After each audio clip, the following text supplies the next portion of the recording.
Morning arrived in Dust Creek with a soft frost and sharper tongues.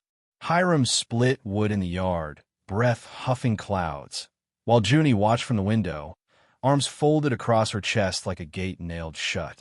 Inside, Nora stirred cornbread batter with one hand and held Thatch on her hip with the other. He'd taken to her easily, pressing his cheek to her collarbone as if it had always been meant for him. The house smelled of soap and warm meal, but outside, something colder crept. By noon, the first neighbor rode past slow, eyes narrowing. By evening, word had spread faster than fire through dry brush. "She's back, you know. That Callahan girl. Heard she's got children now. Didn't even birth them herself. Same rancher. Big one she ran from. They say he took her back anyway. Took all of them in." Nora heard it in the general store. The space between greetings, the stiff posture of Mrs. Arlen as she weighed beans, the silence after her thank you. She held Thatch tighter and walked home with her spine straighter than it felt. At the dinner table, Junie picked at her food with the resignation of someone used to short meals. Hiram passed her a second spoonful without a word. She looked up, unsure, then slid her bowl forward. It wasn't gratitude in her eyes, but the flicker of something trying to remember what safety felt like.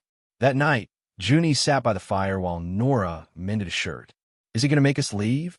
"No," Nora said softly. "Even when folks talk." "They've always talked," Hiram said from the doorway. "That don't mean much." Junie stared into the flames. "They said we ain't fit for town. Said Thatch should have been buried already. That he's cursed." Nora put her needle down. "Then town's wrong." Junie didn't speak again, but when she rose to carry her brother to bed, she let Nora tuck the blanket under his chin. 2 days later, the mayor came. He rode up with a deputy and Miss Wilma Garrett, who stood tall in her lace collar and tight mouth like she ran the whole county with her Bible and her tongue. She dismounted with a snap of her skirt and marched straight to the porch. "Mr. Boone," she said, "we're here on behalf of Dust Creek's concerns." Hiram stepped outside, thumb hooked in his belt. Nora moved to stand behind him, Junie clutching the side of her dress. "You've taken in children who were placed under my care," Wilma continued. "Unauthorized. These aren't strays. They're legal wards of the Dust Creek Orphan Society. They must be returned. They were thrown out," Nora said, her voice tight. "I was there when they came. Barefoot.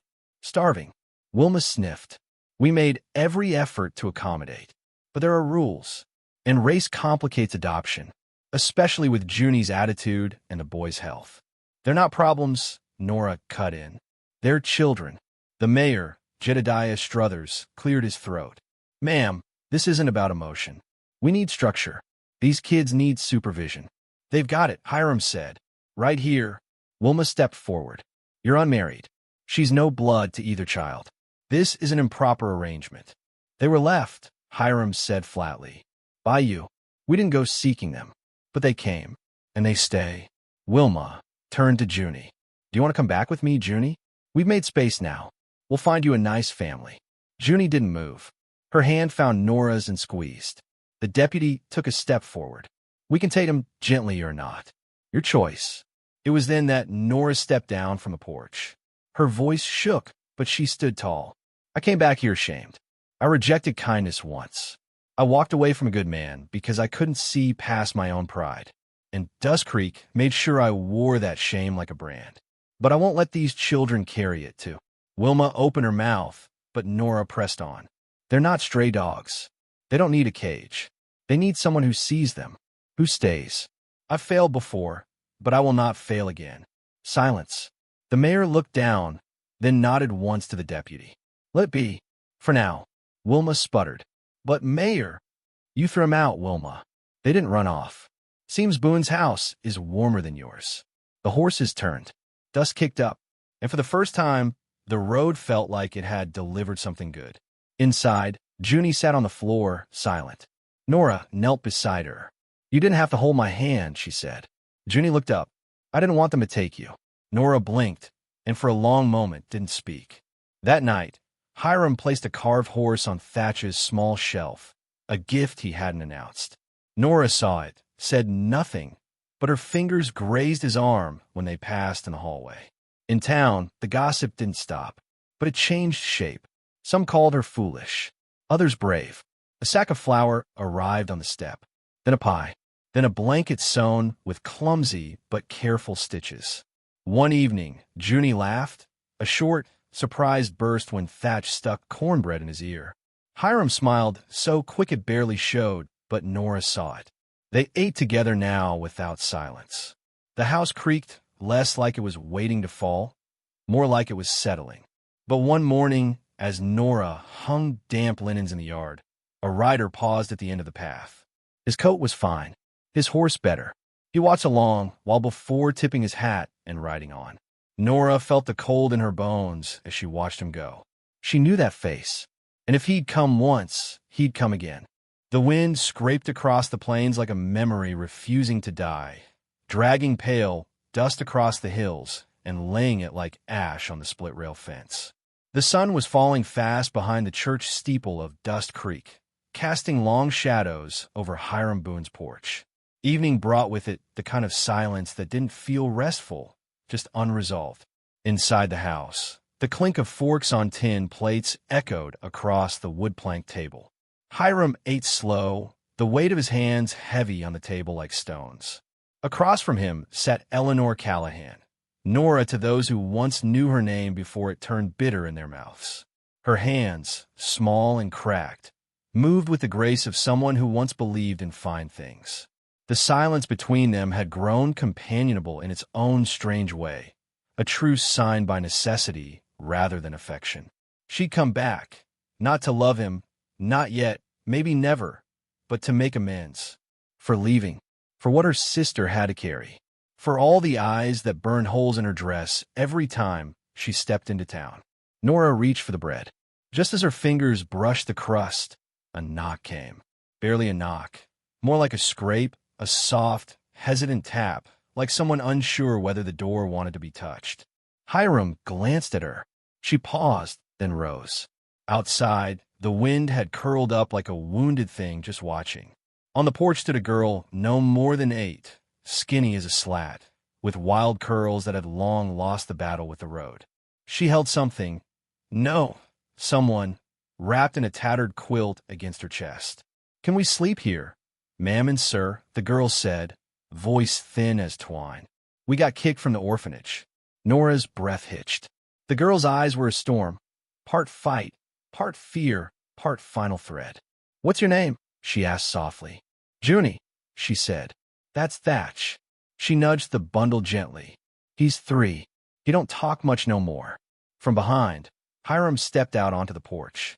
The screen door wheezed open, then shut behind him like it was sealing them all inside a moment that couldn't be undone. "Where's your folks?" he asked. Junie shook her head. "Gone. Long gone. Miss Wilma said we was too much trouble. Said we eat too much and talk too loud and take up too much bed." Her jaw trembled, but she didn't cry. "Said someone else'd want us. But they didn't. So we walked." "How long you been walking?" Nora asked, kneeling now, level with the girl. Junie shrugged. "Since it got light." The boy in her arms stirred, a cough like gravel, soft and helpless. Nora reached out, not to take him, but to steady the corner of the quilt. Her fingers brushed the child's cheek. "Fevered. They need a bed," she said. "A bath. Something hot in their stomachs." Hiram looked down at the girl, at the stubborn set of her shoulders, the small foot poking through a hole in her shoe. "You planning to leave come morning?" Junie squared her spine. "If we gotta." He glanced at Nora. Something passed between them. Not love, not yet, but the kind of recognition that settles between two people who know what it is to be thrown away. "You can sleep in the front room," Hiram said. Wood stove, still warm. Junie didn't thank him. She just nodded like she'd expected nothing and got more. Inside, Nora drew a bath with boiled rainwater and stripped off the boy's patched shirt. His ribs showed like branches, his skin blotchy and hot. Junie stood nearby, arms crossed tight, eyes watching every movement. "You're safe here," Nora said, not looking up. "No one's going to turn you out." Junie didn't answer. Later, as soup boiled and shadows crawled up the walls, Nora found herself staring at the girl across the hearth. In Junie's face was something too old for her years, guarded, braced, like someone who'd learned kindness was often followed by doors slamming. Nora knew that look. She'd worn it herself once. The memory came without asking, of standing on a rail platform in a too fine dress, looking at Hiram Boone for the first time, seeing the broad gut, the soft face, the man who didn't match the letter she dreamed on. Her stomach turned, her voice caught, and before she could stop it, she'd said, "I can't." She'd run. Her sister, Maeve, had taken her place. Sweet, brave Maeve. She hadn't lived long enough to name the baby. Nora returned not for forgiveness, but to face the pieces she'd shattered. Hiram never spoke of it, and she never explained. But she cooked now, cleaned, shared the silence with him. And in it, something unfamiliar had started to grow. Not affection, not yet, but a kind of gentle witnessing. A willingness to stay. That night, Nora found Junie sitting upright on the settee, knees tucked under her dress, a hand on her brother's back. "You don't have to keep watch," Nora whispered. "I'm here." Junie's eyes flicked to hers. "People always say that." "Do they?" Nora whispered, brushing a blanket higher up the boy's shoulder. "Then they don't mean it the way I do." Silence again. Then, almost inaudible, Junie said, "He gets sick sometimes. And people don't like that." Nora tucked a strand of hair behind the girl's ear. "I don't mind sick." From the hallway, Hiram stood watching. He said nothing, but he stayed a long time before turning back to the dim hallway, his boots soft against the floorboards. Outside, the town of Dust Creek slept under a sky too wide for its own good. Inside, for people, too grown, too small, shared a house too quiet for the ache it now held. And yet, within that ache was something alive. As Nora sat on the floor beside the children, she didn't yet know how fiercely the town would come for them, or that she'd soon be standing in front of a mayor with her hands trembling and her voice trying to hold steady. All she knew in that moment was this. She had been the girl who walked away. Tonight, she stayed.